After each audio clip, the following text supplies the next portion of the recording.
आएंगी, एक fair investigation हो, जिससे कि लोगों में डर हो कि भाई हम अगर कहीं भी किसी भी पोजीशन पे हो तो उसका मिसयूज नहीं कर सकते।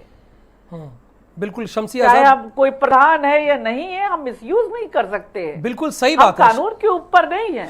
बिल्कुल शमसी आजाद। देखिए, बाबर का भाई भी जुड़ा हुआ है लगातार, वो सीधे यही कह रहा है कि कड़ी कार्रवाई चाहिए, जो उनके भाई के हत्यारे हैं वो सलाखों के पीछे होने चाहिए, वो बस कड़ी कार्रवाई चाहते हैं। और जो उनका परिवार है, इतना बड़ा परिवार है, उनकी भी सहायता, उनके साथ भी कम से कम खड़े रहे। वो आप लोगों के कार्यकर्ता हैं, आपका झंडा लेकर चले थे और उन पर इस तरह का अटैक हो गया।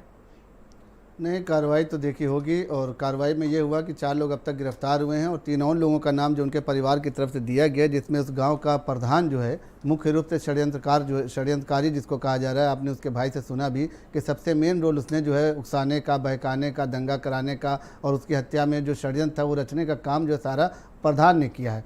तो उसकी भी गिरफ्तारी होगी, और क्योंकि मुख्यमंत्री के संज्ञान में और मुख्यमंत्री किस तरीके का शासन चलाते हैं ये किसी को बताने की ज़रूरत नहीं है। अभी कुछ दिनों ही हुए हैं हमारी सरकार को शपथ लिए हुए, मंत्रियों का भी विस्तारण भी हुआ यहाँ पर। तो अब जल्द से जल्द उन्होंने, मुख्यमंत्री ने आज भी आदेश दिया कि इस पर फ़ौरन से फ़ौरन कार्रवाई की जाए, और आप 1-2 दिनों के अंदर ही रिजल्ट देखेंगे। और 2 लाख रुपए की तत्काल राशि जो है मुख्यमंत्री ने अपने कोष से वो भी दिया है, और उसके आगे भी कोई ना कोई समर्थन ज़रूर करेंगे। और भारतीय जनता पार्टी का पूरा उनके जो पूरे कार्यकर्ता हैं वो उस परिवार के साथ हैं। हम जनता पार्टी का वो झंडा बुलंद किए हुए था, भारतीय जनता पार्टी की जीत में शामिल था, भारतीय जनता पार्टी की जीत की मिठाइयाँ बांट रहा था। तो ये हमारे प्रदेश में एक नई प्रथा जो चली है, इस प्रथा को ख़त्म करने के लिए हम लोग पूरी तरीके से तैयार हैं, और आइंदा ऐसे कोई भी हादसा न हो, इसलिए मुख्यमंत्री ने अपने सभी जो है मातहतों को, अपने सभी ज़िले के डीएम को खास निर्देश दिए हैं कि जहाँ कहीं पर भी ऐसी वारदात होती है उस पर तुरंत कार्रवाई की जाए, और ऐसे सभी लोगों को चिन्हित किया जाए जो इस तरीके का काम करना चाहते हैं।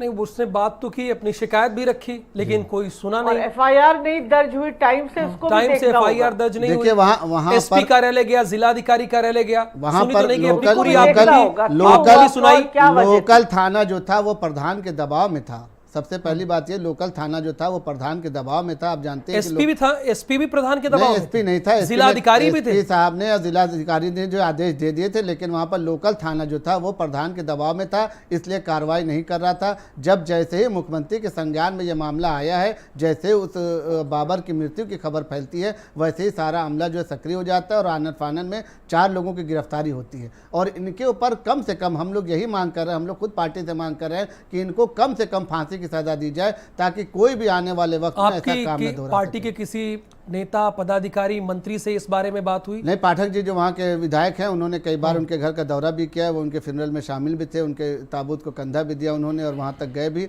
और उन्होंने ये साफ तरीके से कहा है कि कोई भी आदमी जो इसमें षड्यंत्र में शामिल था बाबर की हत्या में, वो कहीं से भी बख्शा नहीं जाएगा। वही तो बाबर का भाई भी चाह रहा है, वही तो कह रहा है कि कड़ी कार्रवाई होनी चाहिए। नहीं तो कड़ी कार्रवाई की जा रही है ना। अभी 4 आदमी, जब 3 आदमी फरार हो गए हैं तो उनके लिए जो नोटिस जारी की जा रही है, प्रशासन उनके लगा हुआ, जल्द से जल्द उनकी गिरफ्तारी की जाएगी। बाबर के भाई खुद हमारे साथ हैं। बाबर, अभी बाबर के भाई लगातार जुड़े हुए हैं, आपके परिवार से कोई मिलने आया, आपका दुख पूछने आया अब तक?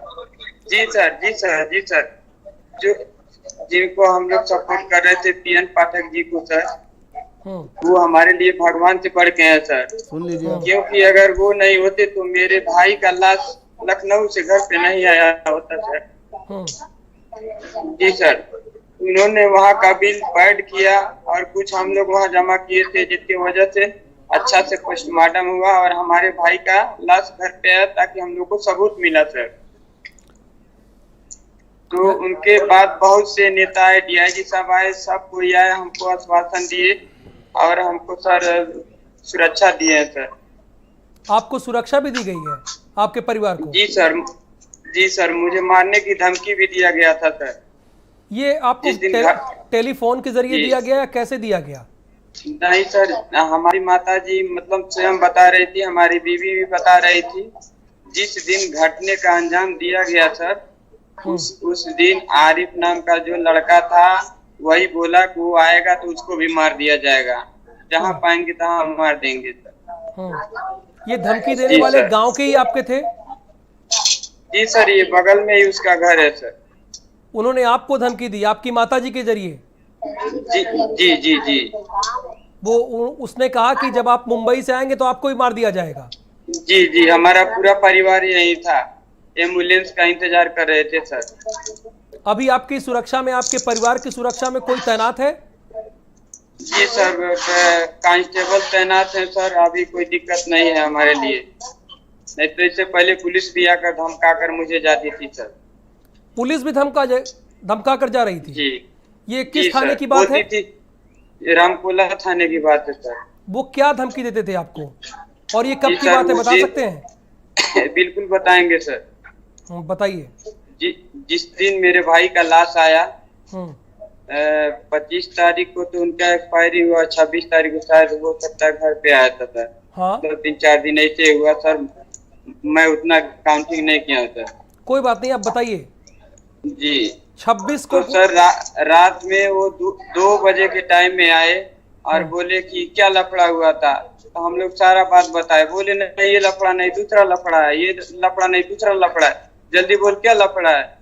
हम लोग बार बार वही बोलते रहे, बोला नहीं नाली का लफड़ा है। नाली इधर पूरा अंडरग्राउंड है सर, लगभग 15-20 साल हो गया, किसी के पाइप और किसी के पानी का कोई दिक्कत नहीं है सर। अच्छा, ये जो रात को 2 बजे आए, ये रामकोला थाने के सिपाही वगैरह थे, पुलिस वाले थे जो रात को 2 बजे आते हैं? वो उसके बाद जी वो कह रहे थे कि नाली का मुद्दा बता दो, ये आपको बता रहे थे कि ये नाली का मुद्दा बता दो। नहीं, ऐसे कह रहे थे कि नाली का मुद्दा था, नाली का मुद्दा था, बता क्या मुद्दा था। हम लोग बोले नहीं, चुनाव प्रचार में मेरा भाई जान से मारा गया है, मुद्दा यही था। वो बोले नहीं नाली का मुद्दा था, बता किसका मुद्दा था। जबरदस्ती बोल रहे थे। जी सर। शमसी आजाद, क्या कहेंगे अब इस बारे में? आप देख रहे हैं ना, पहले ही बताया कि 25 तारीख को तो शपथ ग्रहण हो गया, उसके बाद ये 25 को उसकी मौत भी हुई बाबर की। 26 को उनकी डेड बॉडी घर पर आती है। रात 2 बजे रामकोला जो स्थानीय थाना है वहां से 2 लोग आते हैं 2 बजे रात और प्रभावित करते हैं बाबर के भाई को कि वो कोई दूसरा स्टेटमेंट दे। बाबर के परिवार को प्रभावित करते हैं कि कोई दूसरा स्टेटमेंट दे। बाबर का भाई साफ तौर पर कह रहा है, जबकि ऐसी कोई बात ही नहीं, यहाँ पर तो सब कुछ है। देखिए ये चीजें क्यों सामने आ रही हैं? हमने पहले बताया कि जो वहाँ के लोकल पुलिस थे, जो वहाँ के बीट थे, जो इस एरिया में गश्त किया करते थे, वही पुलिस वाले वहाँ थे जिनको सस्पेंड किया गया है। और जैसे ही मुख्यमंत्री को 26 तारीख को पता चला, वैसे ही आनन फानन में डीआईजी साहब और वहाँ के सारे प्रशासन अमला जो है वहाँ पर, प्रशासनिक अमला वहाँ पर पहुँचता है और पूरी तरीके से इनको सुरक्षा दी जाती है। चाक चौबंद वहाँ पर व्यवस्था की जाती है, डेड बॉडी पहुँचती है, उसके साथ भी प्रशासन था वहाँ पर। स्थानीय विधायक जो वहाँ पर पाठक जी थे वो भी उसमें मौजूद थे। और अब ये यकीन जानिए कि कहीं से भी अब उन लोगों के बचने का कोई रास्ता नहीं है। इस तरीके से जो भी उपद्रव फैला रहे हैं, और भी कई जगहों पर ऐसा हुआ है, लेकिन ये रहा है, अच्छा रहा है कि अभी तक किसी की और मृत्यु की खबर नहीं आई। लेकिन बहुत सी और जगहों पर भी समाजवादी पार्टी ने डराने का काम, धमकाने का काम, वोट न देने का काम, ऐसी बहुत सी शिकायतें आई हैं जो यहाँ पर संज्ञान में ली जा रही है। बाकायदा उसके लिए समीक्षा की जा रही है भारतीय जनता पार्टी कार्यालय में, और बहुत जल्द उन लोगों की गिरफ्तारी होगी जो लोग भी इस तरीके का उत्तर प्रदेश में अमन चैन जो 5 साल से बना चला आ रहा है उसको बिगाड़ने का काम कर रहे हैं। मुख्यमंत्री ने शपथ लेने के साथ ही दोबारा से ये संकेत दिया है कि उत्तर प्रदेश में कोई भी इस तरीके से उपद्रव करेगा, शांति भंग करेगा, उसको कहीं से बख्शा नहीं जाएगा।